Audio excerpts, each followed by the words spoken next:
আসসালামু আলাইকুম রহমতুল্লাহি ওবরাকাত।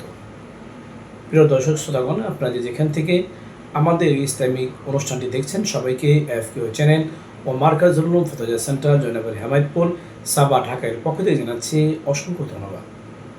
জাকারিয়া আমিন ফুলপুর থেকে প্রশ্ন করেছেন। তার প্রশ্ন হলো, নামাজি ব্যক্তির সামন থেকে বসা অবস্থায় যদি কোনো ব্যক্তি থাকে তাহলে সেই ব্যক্তি নামাজি ব্যক্তির সামন থেকে একদিকে হয়ে ডানে অথবা বাম দিকে হয়ে সে চলে যেতে পারবে কিনা, উঠে যেতে পারবে কিনা, এই বিষয় জানালে অনেক অনেক খুশি হব। জাকারিয়া আমিনকে পোস্টিং করার জন্য অসংখ্য ধন্যবাদ।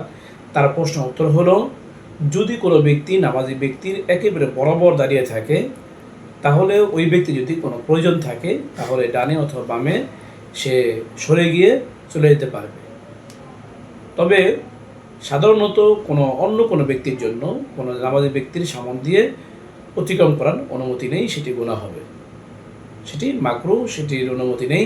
তবে কোনো ব্যক্তি নামাজি ব্যক্তির বরাবর সামনে থাকে আর তার যদি জরুরত থাকে তাহলে সে ডানে অথবা বাম দিকে ফিরে সে চলে যেতে পারবে, তার কোনো গুনাহ হবে না, তার জন্য এটা কোনো সমস্যা হবে না।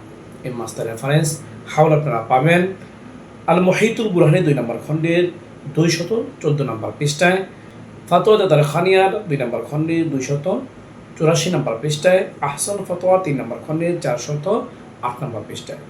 যে মাস্টারের মোনাকা হলো, আল্লাহ পাক রব্বুল আলামিন আমাদের সবাইকেই মাস্টারের আমল করার তৌফিক দান করুক। এরকম গুরুত্বপূর্ণ ইসলামিক প্রশ্ন উত্তর জানতে চাইলে এখনও যারা আমাদের ইউটিউব চ্যানেলটি সাবস্ক্রাইব করেননি, সাবস্ক্রাইব করে নেবেন।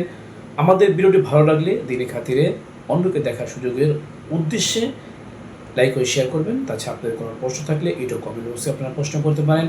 এর পাশাপাশি আমাদের একটি FQA নামে ফেসবুক পেজও রয়েছে, সেখানে গিয়ে ফলো রাখতে আমাদের পাশে থাকতে পারেন। চাইলে সেখানেও কমেন্টে আপনারা প্রশ্ন করতে পারেন। আপনাদের প্রশ্ন উত্তর যথাসময়ে দেওয়ার চেষ্টা করবো। ওমা আলাইনা ইল্লাল বালাগ।